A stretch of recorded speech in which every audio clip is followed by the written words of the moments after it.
Hello guys, welcome back to part 2 of my 2021 wrap-up videos where I tier rank all the books I read, the movies I've seen, and the TV shows I've watched from 2021. Like I said, this is part 2. These are the books that I read in 2021. I did not post really a whole lot on my channel last year, so I decided that I would do a wrap of all of the books I read, and fortunately for all of us involved, I only read 37 books last year. I'm going to be tier ranking them as well as giving you my star ratings for each book. I am not going to delve all too deeply into them because this video would be forever long, and I don't want to have to edit a long video. I'm already lazy when it comes to editing, so the longer the video is, the longer it takes me to edit and the longer it takes me to publish. So, without further ado, I'm going to pop up my tier ranking screen. As you can see, I edited it a little bit from when I did my 2021 movies that I watched. I put a little more thought into my tier ranks, if you will. And so our first one we have Yes Queen. So this is, top tier. Loved it. If I don't already own it, we'll definitely buy it. And it'll probably be on my reread rotation at some point. Our next level down is Cool Story Bro, which means it was good. It was a good story. It was engaging. I enjoyed it. This is a 4-star read maybe. And would probably buy it to have in my collection. Don't know if maybe I would reread it. I don't know. It's not quite Queen level, but it's still up there. It's still really good, and I recommend it, and I enjoyed it. Tier 3 is meh. It was fine. I enjoyed it. Probably wouldn't read it again. Glad I read it. Glad it was, off my TBR. I enjoyed it. Tier 4 is Because You Didn't Fucking Cook It. This is a Gordon Ramsay quote. I was going to do all Gordon Ramsay quotes, but I was half lazy about doing this. I was going to call it undercooked, which means that it wasn't necessarily I liked the concept. I liked the idea behind it, but it wasn't executed very well. It could have been better than it was, and I had higher expectations for it. Then, of course, our final ranking is It's a No from me, which is I rated this book very low. I didn't enjoy it. I wouldn't recommend it. I kind of wish I had the time back that I spent reading it. So, those are the 5 ranks. These books, this time I did organize them. My movies, I realized they had automatically organized in alphabetical order. These ones I actually arranged in order in which I read them. So these, you can see how if you looked at this, you can see how my reading year went. I did a lot of darker romances, motorcycle romances. And then I kind of started going into historical romances where my year ended, and that's pretty much where this year began as well. And as you can tell, I did a lot of binging of series. So the first book I read in 2021 is The Truth About Lies by Ali Martinez. I gave this one 4 stars. Again, most of these books also I listened to on audio. I would say a vast majority, like 95% of them are audiobooks. I'll mention if they weren't or what format I read them in. But Truth About Lies was an audiobook that I listened to. I remember really loving the concept of this, the plot of this story. And I don't know if I would say it's Yes Queen, but it was a cool story. The first book especially, I really liked. I did use the basis of this for a role-playing plot that's actually still going, that we kind of expanded upon it. So I really enjoyed this one.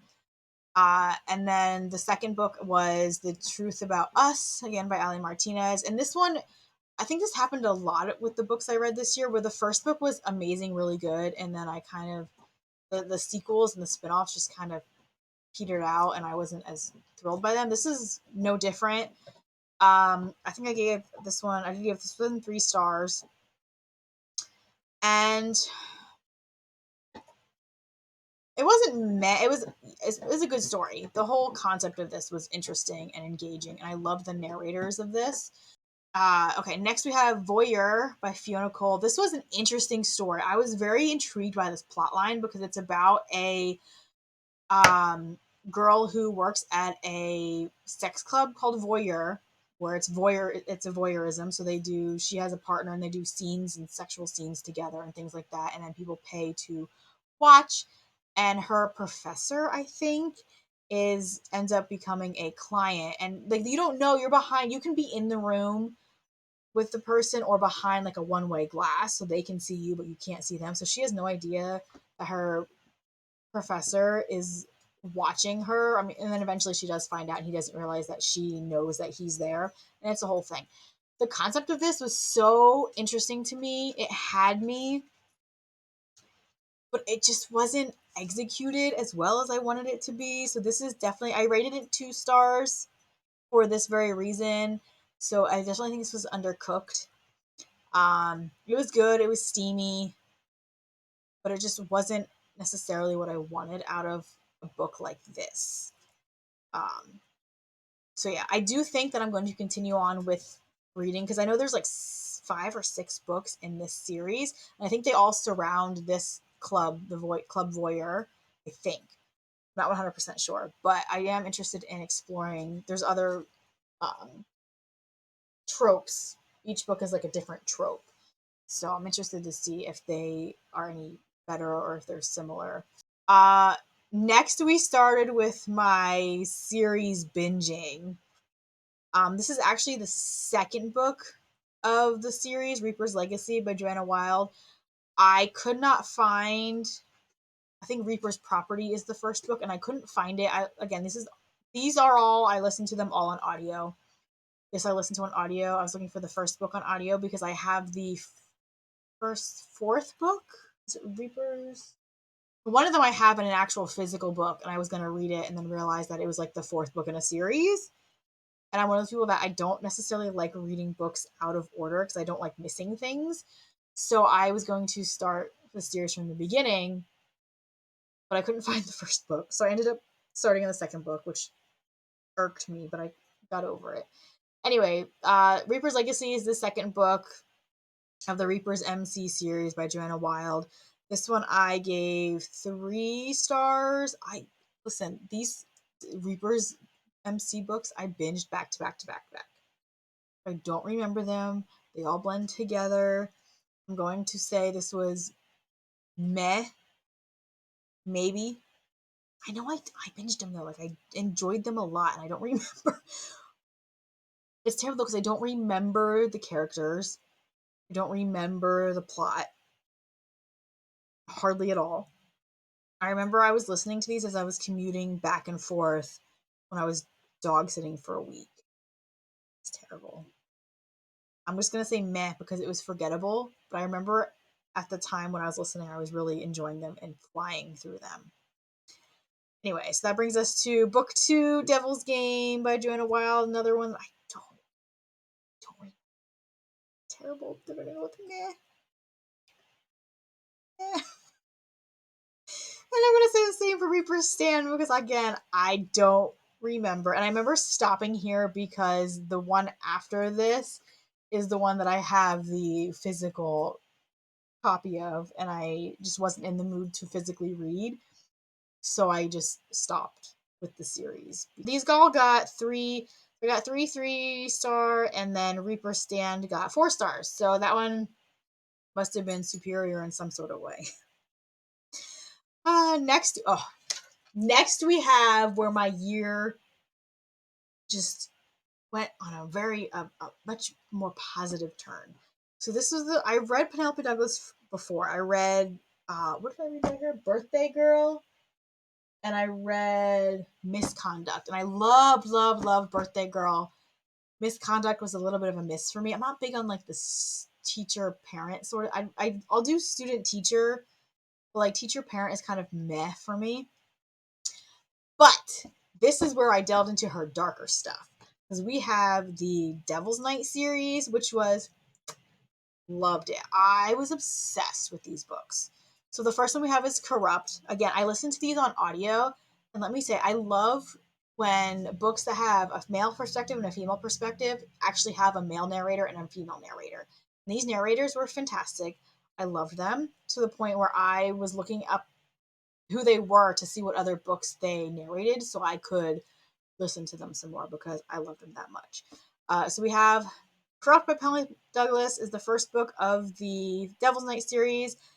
And for whatever reason, I never rated this one. Like, I have all of my ratings written down on here, and apparently I never gave this one a rating. So, but I am obsessed. Loved it. I listened to these again on audio, but I really want to get physical hard copies of them to have on my shelves because, yes, I need to have these available at all times. These books were fantastic. And Corrupt was Erica and Michael's story. See, I remember the names of these characters. I don't remember any of these. So bad. Hideaway is book 2 in Devil's Night. This is Kai. I don't remember the girl's name, but I remember it's Kai's story. And this one I gave 4 stars. And this is going to go up here on the Queen tier. Okay, next we have Kill Switch, and this is my favorite one. This is Damon's story. This is the one that I was most excited for and also the most nervous about because I was so eager to get his story that I was afraid that because he's kind of deemed as like the most like unstable, dark character with like this horrible past, I was really afraid that in this book they would kind of soften his character and kind of like I don't want to say downplay, but just kind of like since you're getting his backstory, it would make him seem less of like a scary, dark character. But God, the backstory that he gets in this, there's some like crazy taboo dark shit that happens in this series. This is the one of the books that I gave 5 stars, and if there was a tier above Queen, this would be on it because oh my God, it was amazing.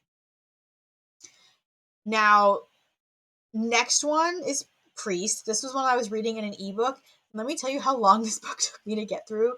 I use my Hoopla app, which is through your library, and you have 3 weeks, you have 21 days to listen or read the book before you have to give it back. I had to renew this book 4 times for me to finish it. I stopped reading it for a while and I was like, I need to finish this book like now. And I was so, again, the concept of this with a priest and one of his parishioners, or I think I forget what I think she works at I think she's a stripper. I was so like, yes, this is a story that I'm interested in, taboo romance. I'm here for it. Wasn't executed the way I wanted it to be. I just remember being like, I didn't care. I didn't care about the romance. I thought the female character was just flat. I think it would have benefited better if we got some chapters from her perspective because I didn't care. Didn't care at all. Again, this one had a lot of potential. Undercooked. Took me forever to read it. I am interested. Is it Sinner is the next book? And then Saint, the third book? I don't remember. I think Sinner is the second book, and it's his other brother. But I am kind of interested in maybe exploring those, but I'm also, after I read this one, I was just kind of like put off by them. So we'll see how that goes. Again, I don't know if I gave it 2 stars. That. But yeah, it was disappointing. I was hoping for more. Then I went back. So I read these in order. So like Conclave is the first novella, 3.5. And I mean, you can kind of continue the series without reading this one. It's just kind of like, it was a novella. It was meh. You don't really need it, I don't think. It's just kind of like an in-between thing. So it was fine. And then Nightfall is Will's story and the conclusion, and oh my God, it was like a 20-hour audiobook and I devoured it. I think I read a huge, like 13 hours worth of it in like one day. But again, I was listening on like 2 times speed. But I know a lot of people that I've seen have read this book. They say it was too long. There was too many like extraneous chapters that were unnecessary. And I could agree with that. There's also a weird like orgy scene. It was a little odd.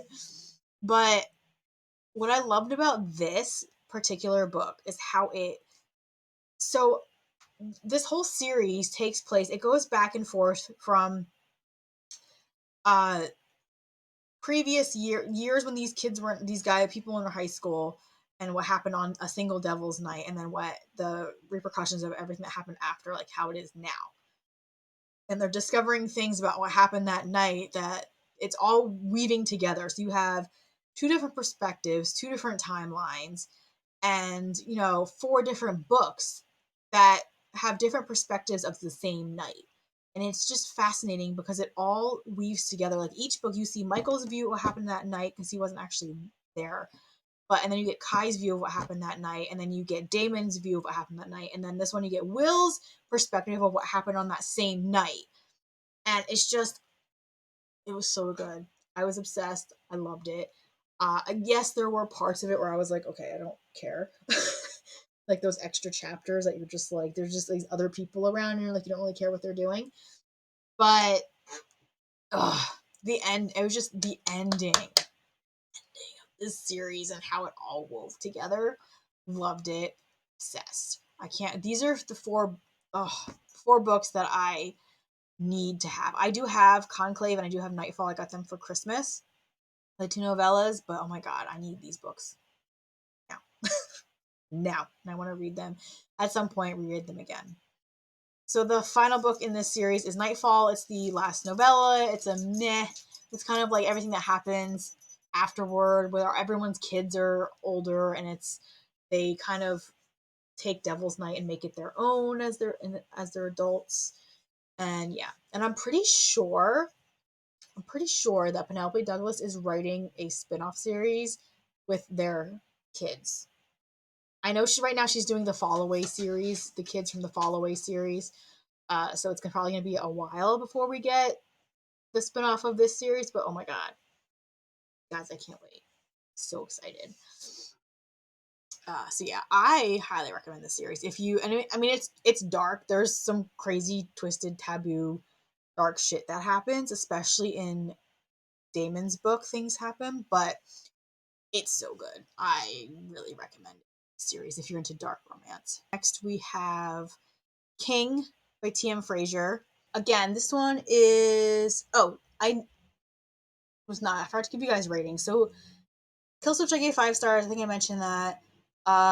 Nightfall I gave 4 stars, and Fire Night I gave 4 stars. Okay, King by T.M. Frazier. This is also a 4-star read. I was so interested in this, and it was a good story.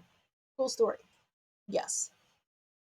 I don't remember a whole lot of. I do remember the girl has like amnesia or something, and is like found on the side of the road or something like that.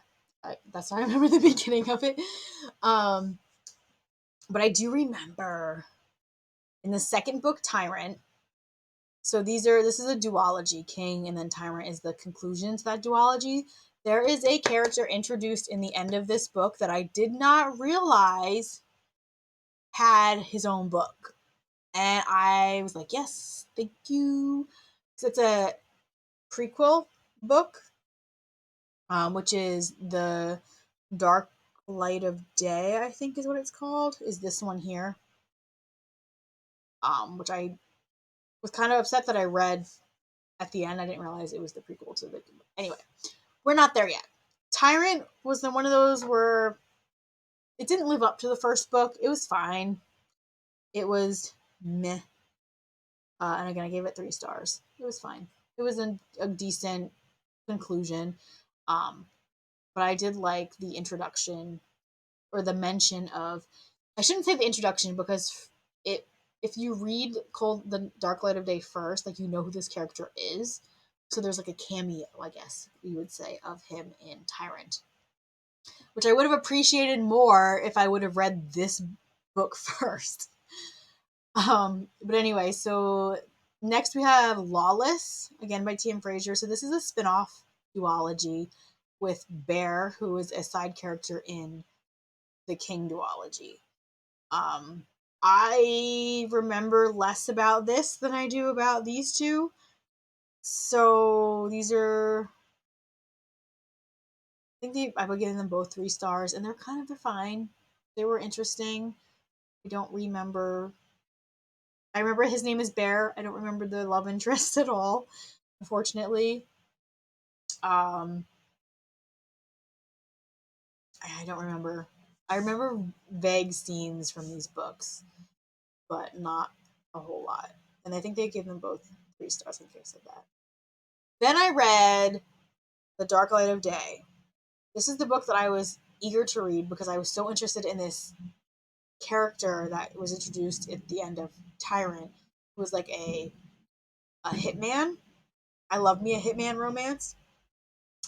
And you see his wife briefly in that. So this is the prequel story of those two. And I enjoyed this. I don't think it's queen tier, but it's what I was looking for. And I was like, ooh, this character's got to have a really interesting story. So I gave that one 4 stars. Next we have Carter Reed by Tijan, and I don't remember shit about this book. That's not true. I do remember that something happens with our heroine, and she has to, I think she kills her roommates. I think it's this book. That she kills her roommate's boyfriend because he is sexually assaulting her. And she kind of does it by accident, but then she has to, like, Carter Reed has to protect her or something. I don't remember. I just remember she, like, accidentally kills her roommate's boyfriend. It's like a whole thing. I gave this 3 stars. I don't know if it was necessarily what I was looking for, but it was good. I liked it. By the way, all of these so far have been audiobooks. The only one that was not an audiobook was Priest. The rest of these I listened to all on audio. Just FYI.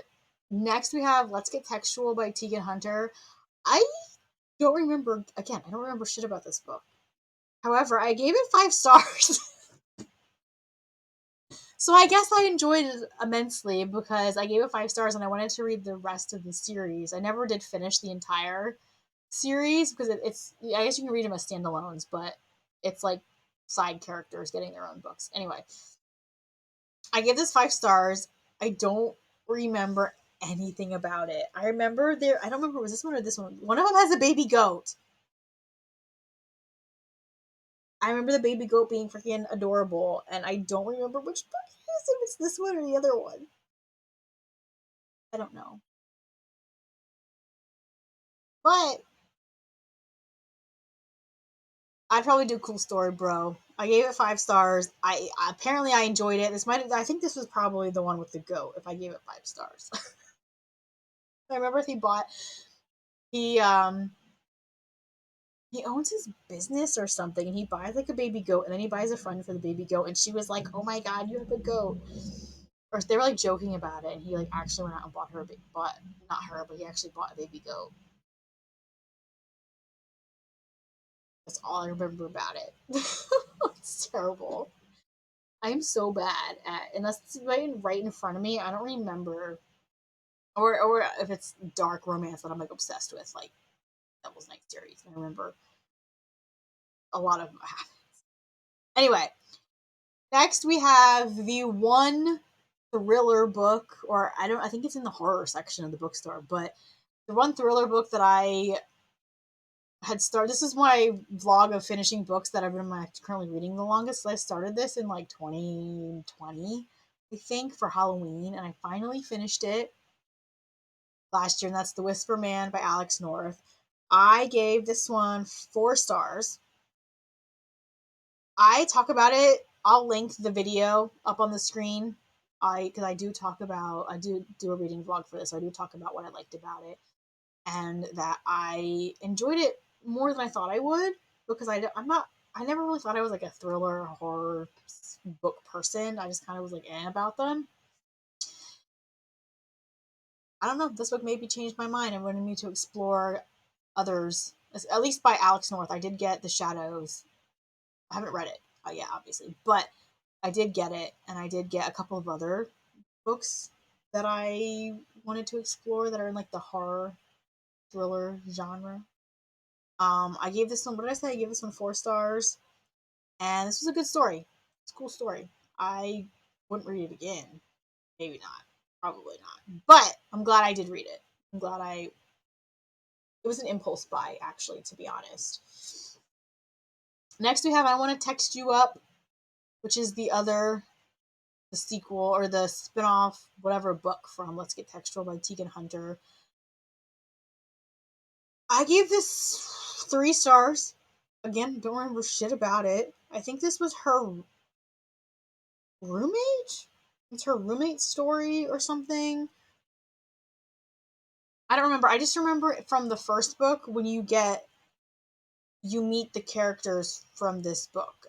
Definitely the female. I remember being someone's roommate. I don't even know, like, ugh. Is it meh? I guess it's meh if I don't really remember a lot about it. Could have been underdone. I don't remember. I think if it's something that I'm actively saying this wasn't what I expected, then it's clearly an underdone story. This one, it was just fine. It's fine. As far as I remember. I gave it 3 stars, so it was fine. Next we have Forever My Saint. This was the other book on my currently long books longest on my currently reading list. This is the third book of the All the Pretty Things trilogy by Monica James. Let me tell you how I devoured the first 2 in this series, which is the first one being Bad Saint, the second one being, I don't remember what the second book's called. But I remember I read them back to back and devoured them. And I started this one immediately after, and I got like 9% in. This is an ebook, by the way. This one I read on my Kindle. But I got like 9% in and just stopped and never read it for like a year. So I finally forced myself to finish reading it. And it was disappointing. I would have to say it wasn't the ending I really wanted it to be.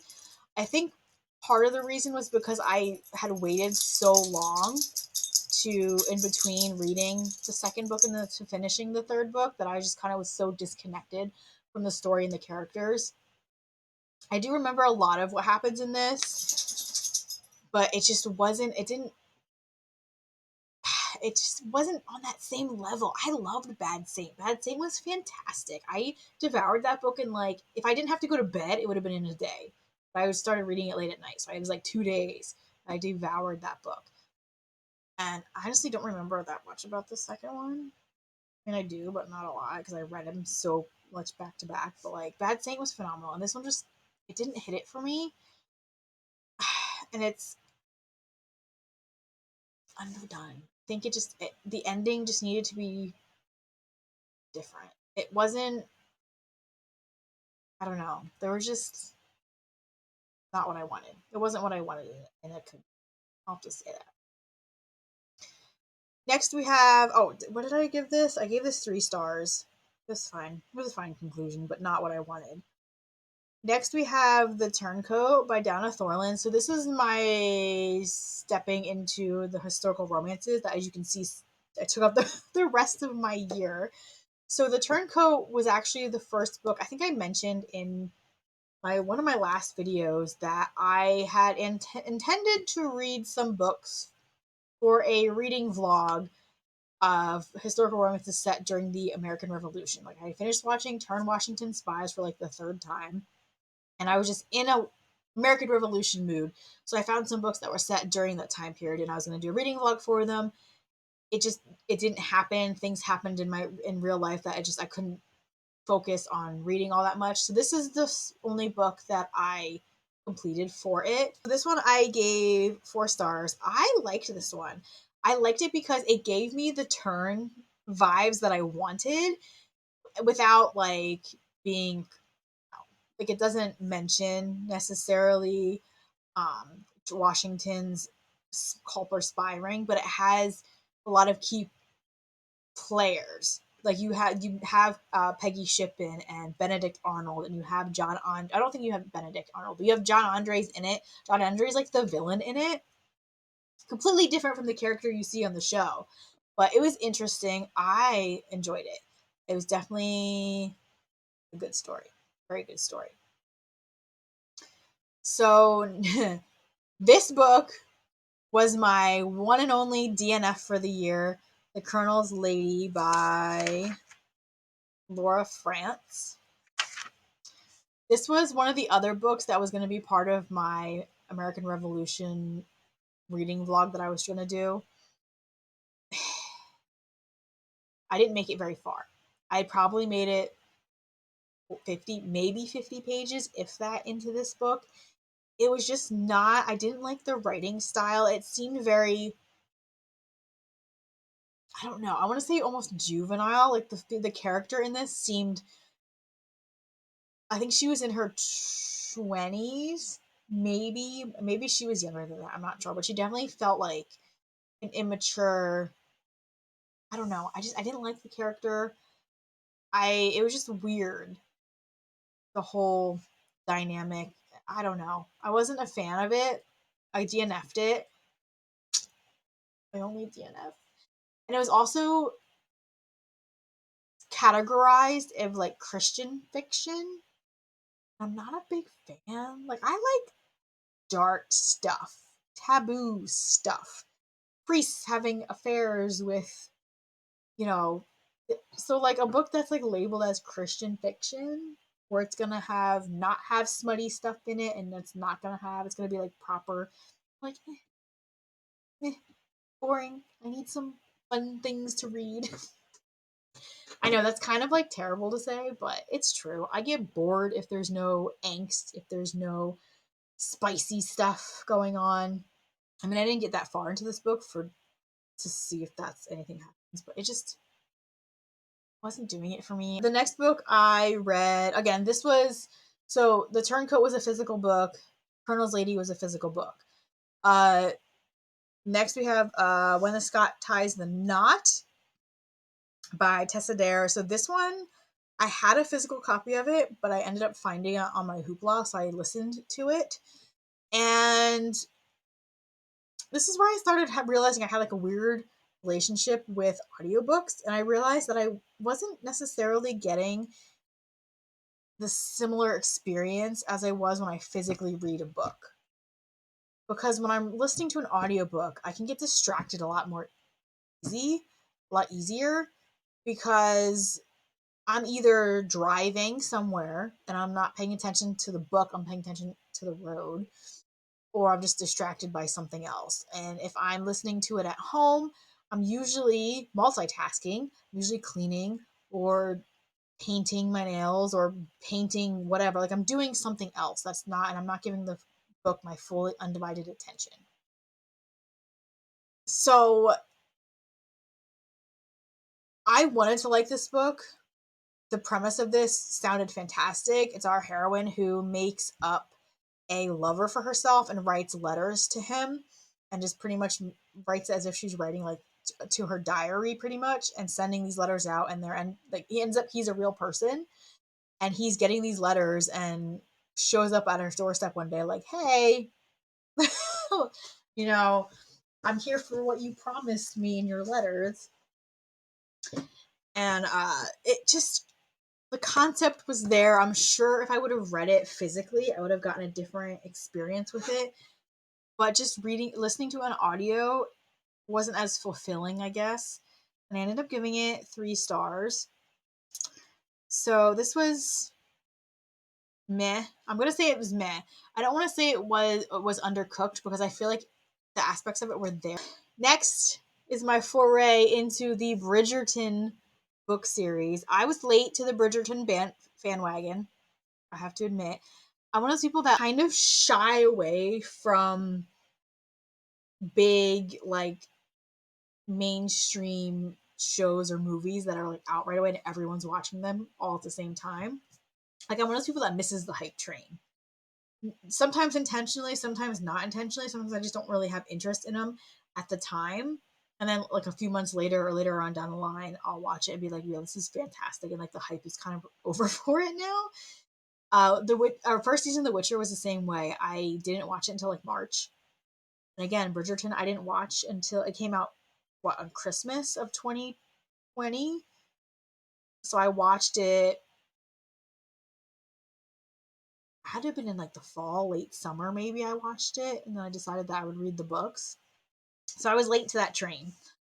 But I did binge the books at the end of last year. So of course we started with The Duke and I, obviously, which is season 1 of the Netflix show.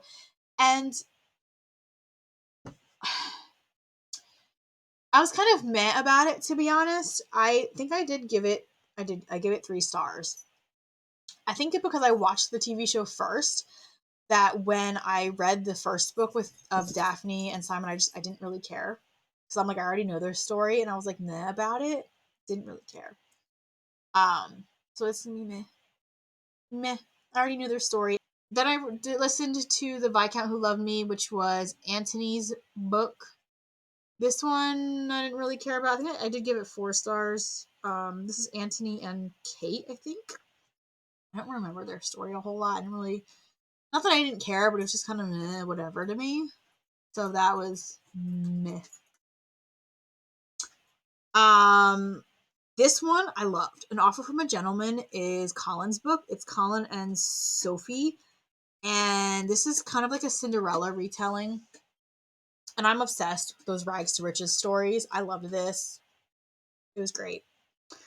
I give it 4 stars, but like a higher 4 stars than the Viscount Who Loved Me. Next we have, this was the one everyone was super excited for because this is Penelope. No, I'm sorry. Wait. Backtrack. An Offer from a Gentleman is Benedict's book. Benedict and Sophie. Romancing Mr. Bridgerton is Colin's book because it's Colin and Penelope, which we know Penelope from, obviously, first season of the show, and we all learn at the end of the first season that she is Lady Whistledown, which in the book series you don't learn until this book because Colin discovers who she really is. This is the book everyone was excited for. I didn't care for it. It was just like whatever. It was like a whatever book. I think I gave it 3. Yeah, I gave it 3 stars. I think this is the lowest rated one of them all. Oh no.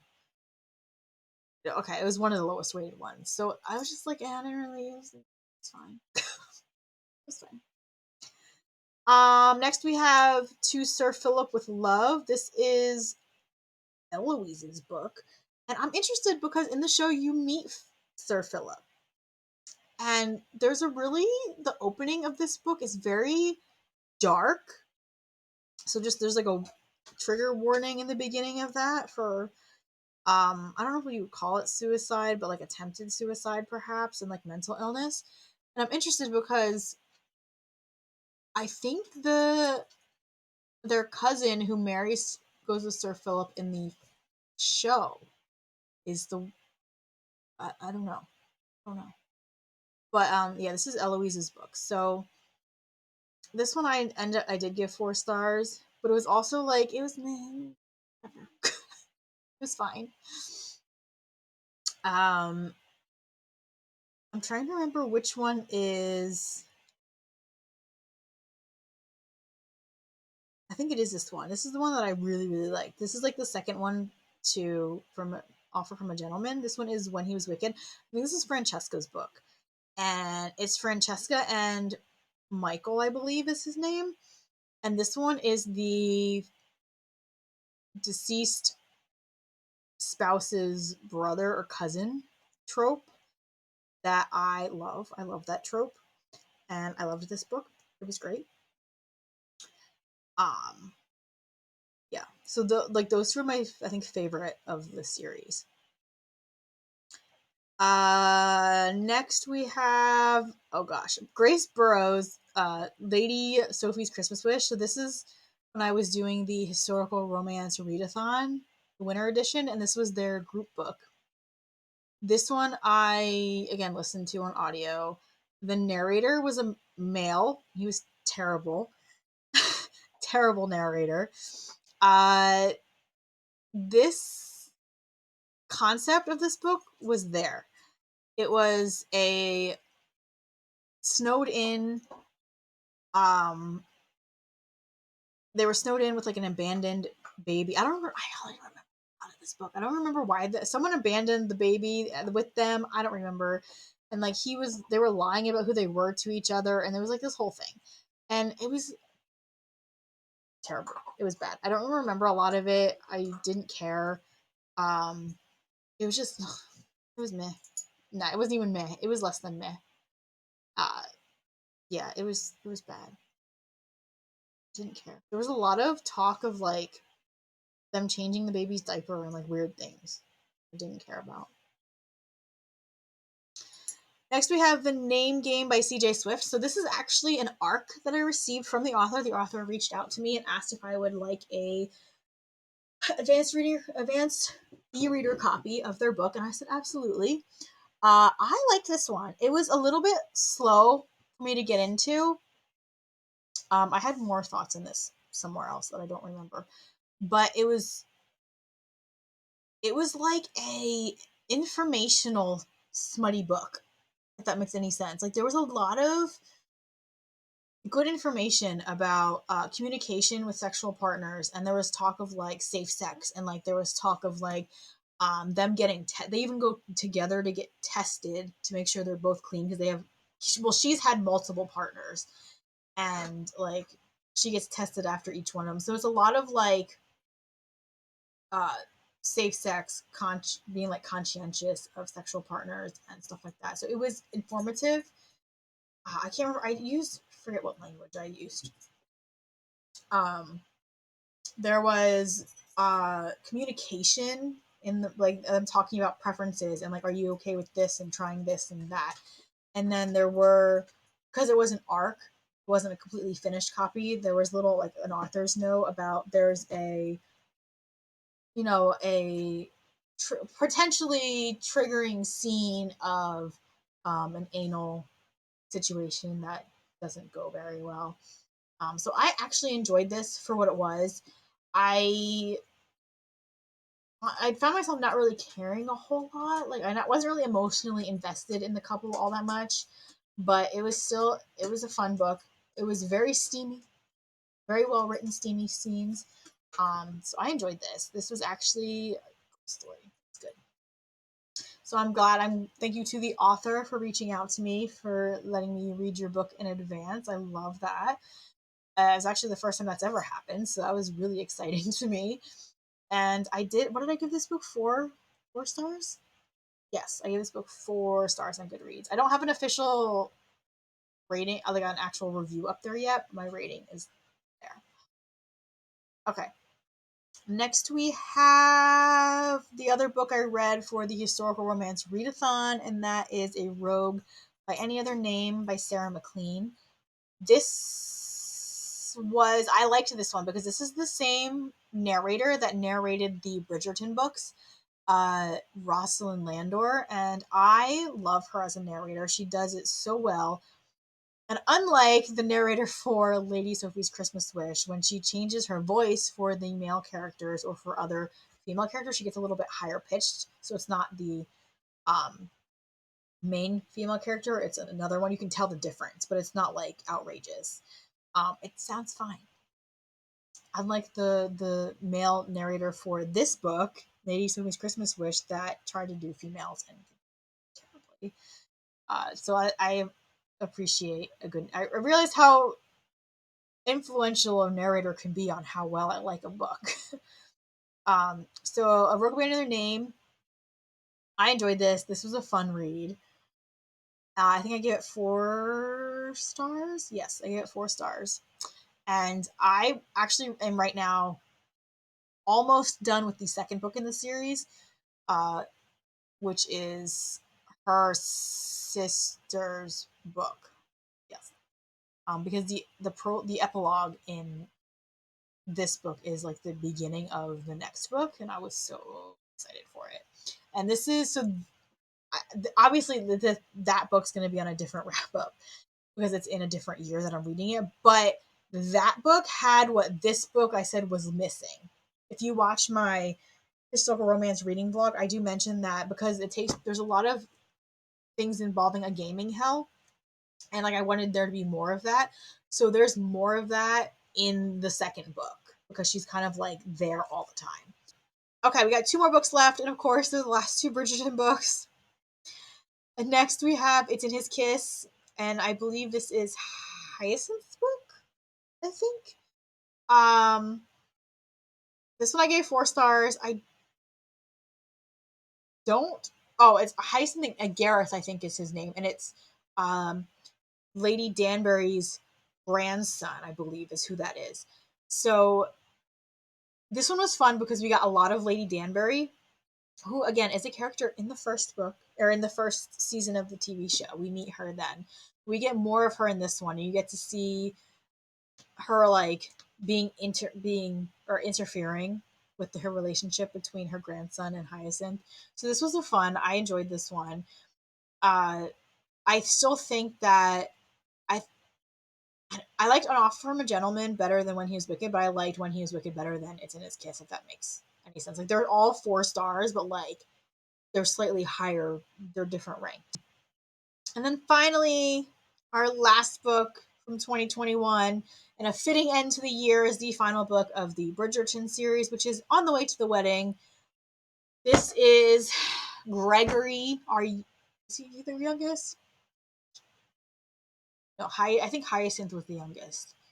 They're in alphabetical order, F, G, H. Yeah, Hyacinth was the youngest, but Gregory's the youngest boy, so this is his book and the final book. And I literally, this is like the last book I read last year, and I don't remember a lot of it, which is terrible. I don't. Wow, I'm like drawing a blank. I remember more from these other books in this series than I do from this one, and this is the one I just read. That's terrible.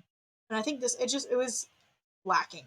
Obviously, first it was lacking something because it was forgettable, and it shouldn't have been because it was the last book of the series, so it was wrapping up the whole series. And I think you get to see all the other characters throughout the series, like where they're at in their lives now. And I don't remember a lot of it.